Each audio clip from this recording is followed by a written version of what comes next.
L'actualité n'attend pas sur Grande Île TV, nous sommes en direct, il est 17h passé de 45 minutes et on fait un nouveau point sur l'actualité du jour. Nous sommes le mardi 29 octobre.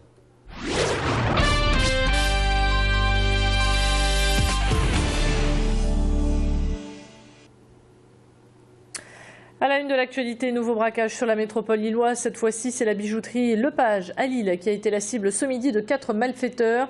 Ils ont défoncé la porte d'entrée avec un 2 roues, puis brisé les vitres à coups de masse.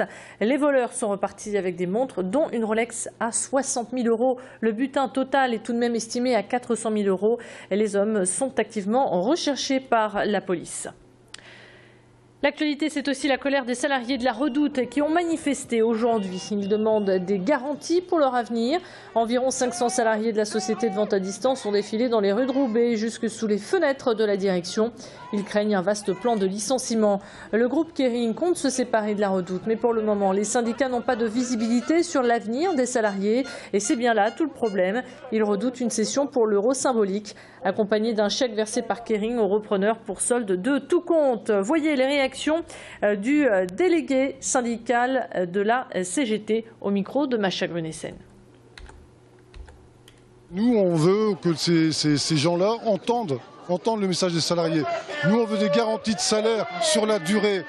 Nous, Pinot a mis l'entreprise dans cet état. Il a siphonné l'argent pendant 20 ans pour se lancer dans le luxe. Il s'est servi de la Redoute comme d'une vache à lait. Il a licencié 4000 salariés et aujourd'hui, apparemment, il veut continuer le sale boulot. Et nous, à un moment, on dit qu'il y en a ras-le-bol. Nous, on veut notre salaire. Nous, on veut continuer à vivre de notre travail. Et actuellement, 2500 personnes travaillent pour la Redoute.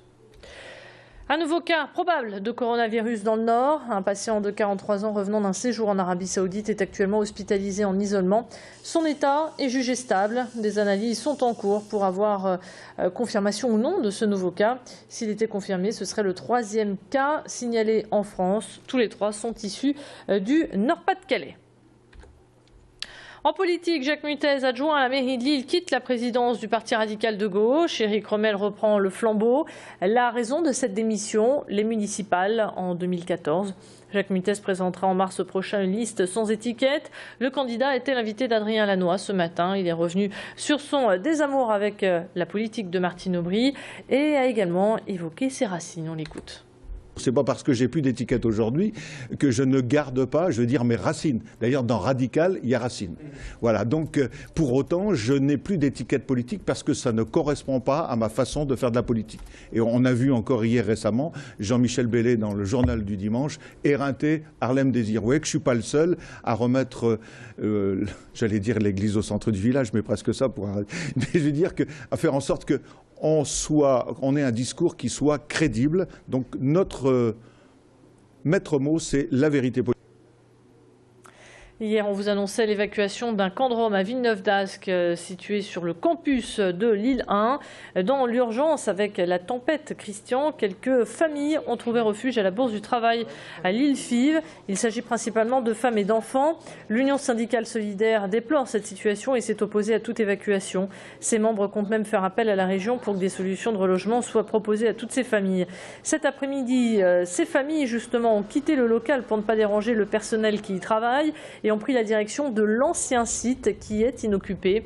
En ce moment, une cinquantaine de Roms sont à l'intérieur du bâtiment, 50 autres sont restés bloqués à l'entrée par la police.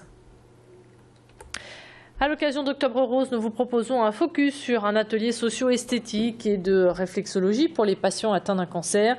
Le centre hospitalier de Roubaix propose les services d'une esthéticienne spécialisée en oncologie. Elle utilise des massages aux huiles essentielles pour détendre les malades. L'idée est, vous l'avez bien compris, de leur faire oublier le temps d'un instant cette terrible maladie. Adélaïde Bollard y était pour nous. Elle y a notamment rencontré une patiente qui nous explique tous les bienfaits de cette méthode.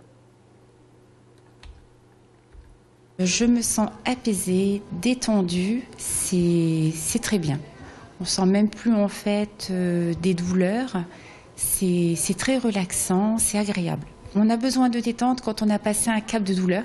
Surtout ça, donc maintenant il faut plutôt passer à autre chose, trouver en fait des moments pour qu'on puisse se relaxer, se détendre et passer à autre chose que les douleurs. Comment occuper vos enfants pendant ces quelques jours de vacances? Le Café Colorier à Lille propose différents ateliers.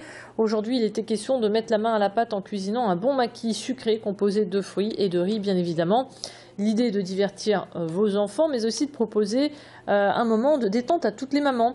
Les ateliers se déroulent les mercredis et samedis. Les réservations se font en un clic sur Internet. Un concept que les enfants aiment et que les mamans adorent. Plus de précision au micro d'Adélaïde Bollard. Il y a un vrai concept derrière tout ça, puisqu'on peut accueillir des mamans, des grands-parents, des nounous pour un café, pour prendre un goûter. Et on peut également trouver un petit cadeau à tous les prix, parce qu'on essaye vraiment de chercher des petits objets, des petites choses vraiment accessibles à tous. Également, on peut bien sûr, comme je vous l'ai dit, ça faire des ateliers. Donc pour les ateliers, on fait un planning chaque semaine différent et on le met en ligne. Comme ça, les gens sur Internet peuvent réserver directement. Fin de cette édition, restez avec nous à suivre votre météo, vos conditions de circulation toujours en direct. Retour de l'actualité à 18h pile. A tout de suite.